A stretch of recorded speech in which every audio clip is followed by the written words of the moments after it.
നമസ്കാരം. എന്നാണ് വിശേഷം? സുഖം, സന്തോഷം. ലുക്കൊക്കെ അങ്ങ് മാറിയല്ലോ. അത് ഒരു പുതിയ സിനിമയ്ക്ക് വേണ്ടിയിട്ടാണ് ഞാൻ ആദ്യമായിട്ടാണ് ഈ മീശയും താടിയൊക്കെ ഇങ്ങനെ വെക്കുന്നത്. പക്ഷെ ചിരി നമുക്ക് എപ്പോഴും പഴയ ചിരി തന്നെയാണ്. അതുകൊണ്ട് അതങ്ങനെയാണ്, അത് രസമുണ്ട്. മറ്റേ നമ്മൾ ക്ലീൻ ഷേവിൽ കാണുമ്പോൾ ചിരി നമുക്ക് കാണാൻ പറ്റുമായിരുന്നു. അതെ അതെ അതെ. ഇപ്പൊ മീശയും താടിയൊക്കെ വന്നപ്പോൾ ചിരി കുഞ്ഞായിട്ടേ കാണുന്നു. കുഞ്ഞായിട്ടേ കാണുന്നുള്ളൂ. അപ്പൊ ഇന്ന് ഇവിടെ പെർഫോം ചെയ്ത് തകർക്കാൻ വന്നിരിക്കുകയാണ്. ഈശ്വരാനുഗ്രഹം. എല്ലാരും ഉണ്ട്, പരിചയമുള്ളവർ തന്നെയാണ്. എല്ലാവരും അറിയാം. എല്ലാവരുമായിട്ട് പ്രോഗ്രാം. നമസ്കാരം. നമസ്കാരം ചേച്ചി. All the best. Thank you അജയൻജി.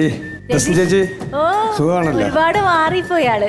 അതെ അതെ അതെ. മുഖമൊക്കെ ഭയങ്കര വ്യത്യാസം. അപ്പൊ നമ്മളിത് പൊളിക്കാൻ റെഡിയല്ലേ? റെഡിയാണ്. പ്രേക്ഷകർ റെഡി ആയിട്ട് ഇരിക്കുകയാണ് പെർഫോമൻസ് ഒക്കെ കാണാൻ വേണ്ടി. എന്താണ് തുടങ്ങുന്നത്, എങ്ങനെയാണ് തുടങ്ങുന്നത്? അപ്പൊ ആദ്യമായിട്ട് മലയാള സിനിമയിൽ നാടകവേദിയിൽ നിന്നും സിനിമയിലേക്ക് എത്തിയ നമ്മുടെ തിലകൻ സാറിന്റെ ശബ്ദം പറഞ്ഞുകൊണ്ടാണ് ആരംഭിക്കുന്നത്. ശ്രീമാൻ തിലകൻ. ശരി, തിലകൻ സാർ.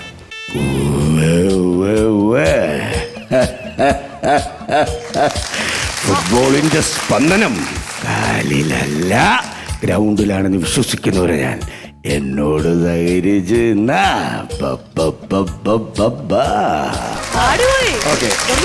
അടുത്തതായിട്ട് ഞാൻ അവതരിപ്പിക്കാൻ പോകുന്നത് ജനാർദ്ദനൻ സാറിന്റെ ശബ്ദമാണ്. അദ്ദേഹം ഞാനുമായിട്ട് നാടോടി മന്നൻ എന്ന് പറഞ്ഞ സിനിമയിൽ അഭിനയിച്ചിരുന്നു. ഓട്ടോറിക്ഷക്കാരനായിട്ടാണ് ശ്രീമാൻ ജനാർദ്ദനൻ. എട്ടുപറ്റു കർത്താവേ, പടപേടിച്ച് പത്രത്തെത്തപ്പോ ചൂട്ടുകെട്ടിപ്പെടാതെ ഉറച്ചില്ലായല്ലോ. എടാ താ തൊട്ടപ്പനല്ലടാ, തങ്കപ്പനാ തങ്കപ്പൻ. എടാ എഴുതു അടിച്ചുടിക്കണ അവന്റെ കാല്, എട്ട കാലല്ല അല്ലേ. അടുത്തായിട്ട് ഞാൻ അവതരിപ്പിക്കാൻ പോകുന്നത് ചേട്ടന്റെ ജീവിതകഥ ചോദിക്കാൻ പോവാണ്. പറഞ്ഞോളൂ. നിർത്തി ഇങ്ങോട്ടേക്ക് എല്ലാം പറയും. ഈ ഓട്ടോറിക്ഷയുടെ ഒരു കാര്യം പറയുമ്പോൾ ചേട്ടൻ ശരിക്കും പ്രൊഫഷണലി എന്നായിരുന്നു ചെയ്യുന്നത്? ഞാൻ ഓട്ടോറിക്ഷ ഓടിക്കുമായിരുന്നു. ഓട്ടോ ഓടിക്കുമായിരുന്നു.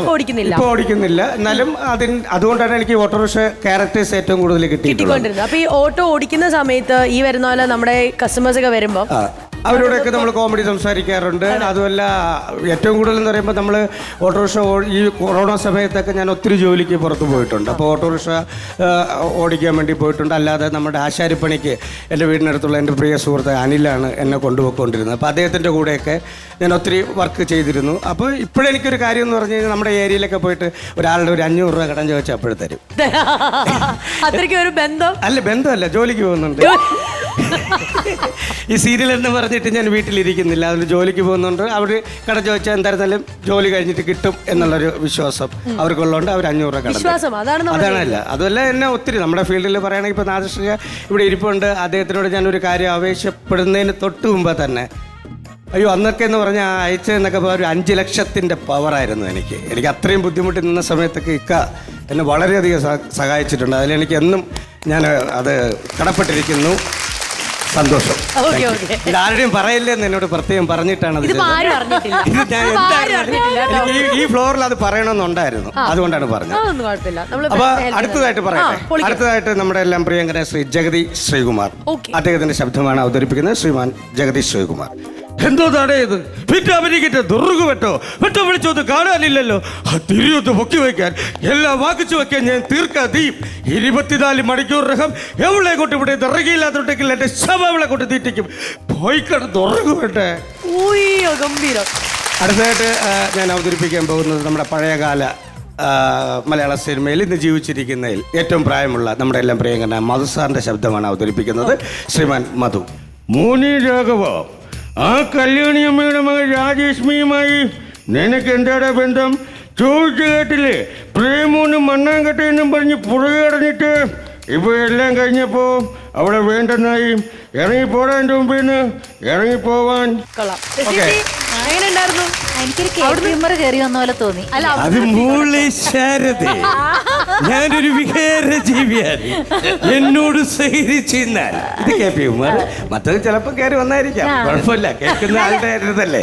എന്നാലും മിമിക്രി കാണിക്കുന്ന കണ്ടിട്ടേ ഇല്ല, നീ അഭിനയിക്കുന്നുണ്ട്. ഭയങ്കര നാച്ചുറൽ അഭിനയിക്കുന്നത്, നന്നായിട്ട് അഭിനയിക്കുവാൻ. അല്ല, ഈ ജഗദീഷ് പ്രസാദിന്റെ ഏറ്റവും കറക്റ്റ് ഫിഗർ ചെയ്തുകൊണ്ടിരിക്കുമ്പോഴും നമ്മുടെ റിസൈക്കാടെ ഫിഗർ ചെയ്യുമായിരുന്നു. അയ്യോ, വരുമ്പോ ഭയങ്കരമായിട്ട് നമ്മൾ ഞെട്ടിപ്പോ. അതായത് നമ്മളുടെ ഇൻഹരിയർ നഗർ അല്ല ഹോനായിയുടെ ഇതില്ലേ, ആ ഫിഗറായിട്ട് വന്നിട്ടുണ്ടെങ്കിൽ പക്ക റിസക്ക വരുന്ന ഒരു ഫീൽ ഉണ്ടായിരുന്നു. പക്ഷെ ഇവൻ ഈ താടി മീശയൊക്കെ വെച്ച് നമ്മള് പക്ഷെ നല്ലതാണ് കേട്ടോ. എനിക്ക് അത്യാവശ്യം എനിക്കാണ് കുറെ ക്യാരക്ടേഴ്സ് ഒക്കെ ചെയ്യാൻ പറ്റും. അപ്പൊ ഞാൻ അടുത്തതായിട്ട് അവതരിപ്പിക്കുന്നത് നമ്മുടെ ശ്രീമാൻ മോഹൻലാലിന്റെ ശബ്ദമാണ്. ശ്രീമാൻ ലാലേട്ടൻ. അയ്യോ, ഒരു പ്രശ്നമില്ല, ഞാനിങ്ങനെ വരുന്ന വഴിക്ക് ചെറുതായിട്ടൊരു സ്മോളെല്ലാം കഴിച്ചു എന്ന് പറഞ്ഞ് ഫിറ്റൊന്നുമല്ല. ഇത്രയും സൗന്ദര്യമുള്ള മമ്മൂക്കായുടെ മുഖത്ത് ഞാനൊന്ന് ടച്ച് ചെയ്യട്ടെ. സവാരി ഗിരിഗിരി ചുമ്മാ. അടിപൊളി. ഇവിടെ ഓരോ സൗണ്ട് വരുമ്പോ ഉണ്ടല്ലോ ഫിഗർ മൊത്തം ദേ അവിടെ തെസി ചേച്ചിയുടെ എടുത്താ. തെസി ചേച്ചി അവിടെ നിന്നിട്ട് ഫിഗർ ഇട്ടോണ്ടിരിക്കുവായിരുന്നു. അവിടെ ഫിഗർ ഉണ്ടായിരുന്നു. ഞങ്ങള് കണ്ടില്ല, സോറി. ഞാൻ ഫസ്റ്റ് ജഗദീഷ് അഭിനയിക്കുന്ന ഒരുപാട് കണ്ടിട്ടുണ്ടേ. അപ്പൊ ഇങ്ങനെ മിമിക്രി കണ്ടപ്പോ ഞാൻ ഭയങ്കരമായിട്ട് ആസ്വദിച്ച് ചെയ്യുന്നത് കണ്ടപ്പോ അങ്ങനെ വന്നു പോയത് എനിക്ക്. Thank you. അങ്ങനെ ഒരാളൊരു ഫീലിംഗ് വരുമ്പോ നമ്മളെ പോലുള്ള കലാകാരന്മാർ വിജയിച്ചു എന്നുള്ളതല്ലേ. പിന്നെ തീർച്ചയായിട്ടും അതെ. എങ്ങനെയുണ്ടായിരുന്നു ഭക്തചേട്ടൻ? ഈ കഥയിലേക്ക് ജഗദീഷ് പ്രസാദ് ഞങ്ങളുടെ ടീമിലെ സ്ഥിരം ആളാണ്. അതുപോലെ തന്നെ ഒരുപാട് ഫിഗർ എന്ന് വെച്ച് കഴിഞ്ഞാൽ ഒരുപാട് താരങ്ങളെ അനുകരിക്കും. തിരുവനന്തപുരത്ത് നിന്ന് കഷ്ടപ്പെട്ട് എറണാകുളത്ത് വരും. ഇനി പറഞ്ഞാൽ തന്നെ ഒന്നിച്ച് ഞങ്ങൾ യാത്ര ചെയ്ത് ഒരുപാട് പ്രോഗ്രാമുകൾ ചെയ്തിട്ടുണ്ട്. ഇതിനകത്ത് തിരുവനന്തപുരത്ത് ഒരു പ്രോഗ്രാം ഡോക്ടേഴ്സ് അസോസിയേഷന്റെ ഒരു പ്രോഗ്രാം മറക്കാൻ പറ്റത്തില്ല. അതിനകത്ത് ഇദ്ദേഹം സുരേഷ് ഏട്ടൻ്റെ ഫിഗറാണ് ചെയ്യുന്നത്. ഈ മലരമ്പൻ തഴുകുന്ന എന്ന് പറഞ്ഞിട്ട് ഇങ്ങനെ സാധനം ഉണ്ടല്ലോ. ഇവൻ തിരിഞ്ഞിങ്ങനെ വന്നിട്ട് ഇങ്ങനെ സാധനം അടിച്ചതും കൈയുടെ കുഴ തെറ്റിപ്പോയി. ഇങ്ങനെ വന്ന ചിരിക്കണോ കരയണോ എന്താണെന്ന് അറിയില്ല. പക്ഷേ ഇങ്ങനെ ഒരു ഫിഗറായി. അപ്പൊ ഞങ്ങളെല്ലാരും ആദ്യം തമാശായിരിക്കും വേറെ എന്തെങ്കിലും എക്സ്ട്രാ കൈ നിട്ടായിരിക്കും വിചാരിച്ചു. അത് കഴിഞ്ഞിട്ട് പിന്നെ എന്റെ കൈ എന്ന് പറഞ്ഞിട്ട് പിന്നെ കാണുന്നെന്ന് പറഞ്ഞു കഴിഞ്ഞാല് ഒരു വണ്ടി ലൈറ്റ് ഇട്ട് പോവുക. ആ ശബ്ദത്തിൽ അങ്ങനെ പോകുന്നു. അത് ഒരിക്കലും മറക്കാൻ പറ്റത്തില്ല. അത് കഴിഞ്ഞ് പിന്നെ ഞങ്ങൾ പ്രോഗ്രാം ചെയ്തിട്ടുണ്ട്. എന്തായാലും ഇപ്പൊ കുറെ നാളിന് ശേഷമാണ് നമ്മൾ ഒരുമിച്ച് ഇപ്പൊ ഇങ്ങനെ കാണാൻ പറ്റുന്നത്. ഒരുപാട് കഥാപാത്രങ്ങൾ സിനിമയിലൊക്കെ ചെയ്യുന്നു, സീരിയലുകളിലും ചാനലുകളിലൊക്കെ ചെയ്യുന്നുണ്ടെന്ന് അറിഞ്ഞു. പിന്നെ ഈ പറഞ്ഞ പോലെ തന്നെ ഒട്ടും ലൂസായിട്ടില്ല. ആ ശബ്ദത്തിനും അനുകരണത്തിന്റെ ആ ഒരു ക്വാളിറ്റിയും ഒക്കെ കൂടുതൽ മാധുര്യം ഉണ്ടായിട്ടുണ്ട്. കാരണം ജഗദീഷ് ചെയ്ത എല്ലാ ആർട്ടിസ്റ്റുകളും വളരെ രസമായിരുന്നു. ജഗദീഷിൻ്റെതായ ഒരു സിഗ്നേച്ചർ അതിനകത്തുണ്ടായിരുന്നു. നമുക്ക് ഇനിയും കൂടാതെ അതെ, ഞങ്ങളെയൊക്കെ ഞെട്ടിച്ചു. സത്യമായിട്ട് ഞങ്ങളെയൊക്കെ ഞെട്ടിച്ചു. ഇക്കയുടെ ഫ്രണ്ടിനെ പറ്റി ഇക്കയ്ക്ക് എന്താണ് പറയാനുള്ളത്? ഓർമ്മ എന്നുള്ള രീതിയിലാണ്. അങ്ങനെയല്ല, ഞങ്ങൾ ഒരുമിച്ച് സ്റ്റേജിൽ ചെയ്തിട്ടില്ല. കാരണം ഒരു പ്രോഗ്രാമിന് ഗാനവിളക്ക് ഗസ്റ്റ് ആയിട്ട് വന്നിട്ടുണ്ട്. അതല്ലാണ്ട് ഈ മിമിക്രി ചെയ്തുകൊണ്ടിരുന്ന സമയത്ത് ഞങ്ങളുടെ ബാച്ചിലല്ലായിരുന്നു. ജഗദീഷ് അതിന് ശേഷം ജൂനിയർ ബാച്ച് അല്ലായിരുന്നു. അതിനുശേഷം ഞാൻ ഗാനവിള ചെയ്യുന്ന സമയത്ത് ഇവൻ വന്നിട്ട് ഫിഗർ ഷോ ഒക്കെ ചെയ്തിട്ട് പോയിട്ടുണ്ട്. ഇപ്പോൾ എനിക്ക് തോന്നുന്ന ഒരു റെസ്പെക്ട് എന്ന് വെച്ചിട്ടുണ്ടെങ്കിൽ സാധാരണഗതിയിൽ നമ്മുടെ ഈ കോവിഡ് സമയത്ത് മിമിക്രി ആർട്ടിസ്റ്റുകൾ എല്ലാ കലാകാരന്മാരും, മിമിക്രി മാത്രമല്ല എല്ലാ കലാരംഗത്തുള്ളവരും ഒന്ന് പാനിക് ആയിട്ടുള്ള സമയത്ത്, അതായത് കലാരംഗത്തുള്ളവർ നമ്മൾ ഈ കല കൊണ്ട് തന്നെ മുന്നോട്ട് പോകും എന്നാണ് എല്ലാവരുടെയും കോൺഫിഡൻസ്. അങ്ങനെ ആകണം, അങ്ങനെ എല്ലാ കലാകാരന്മാരും അങ്ങനെ ആകട്ടെ എന്ന് പ്രാർത്ഥിക്കുന്നു. പക്ഷെ അതല്ലാത്ത സമയത്ത് നമ്മളൊരു ക്വസ്റ്റ്യൻ മാർക്കായിട്ടിരുന്ന ഇതല്ലാതെ വേറെ എന്ത് ജോലി ചെയ്യുന്ന ചിന്തിച്ച് നിൽക്കുന്ന സമയത്ത് വേറെ സൈഡ് ജോലിക്ക് മിമിക്രി സൈഡ്, ഇത് ജോലി വേറെ, നമുക്ക് എല്ലാ തൊഴിലും നമുക്ക് ചെയ്യും എന്ന് പറയുന്ന അപൂർവം ചില കലാകാരന്മാരുണ്ട്.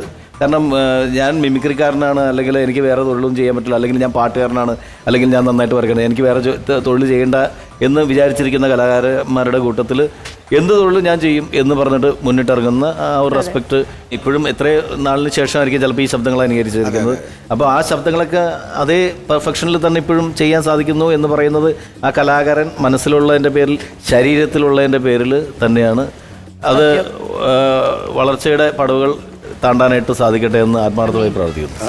അപ്പൊ ഇത്രയും സ്റ്റാർ ഞങ്ങൾക്ക് തന്നപ്പോൾ ഞങ്ങൾ തിരിച്ച് കുറച്ച് സ്റ്റാർസ് ഇങ്ങോട്ട് തരട്ടെ.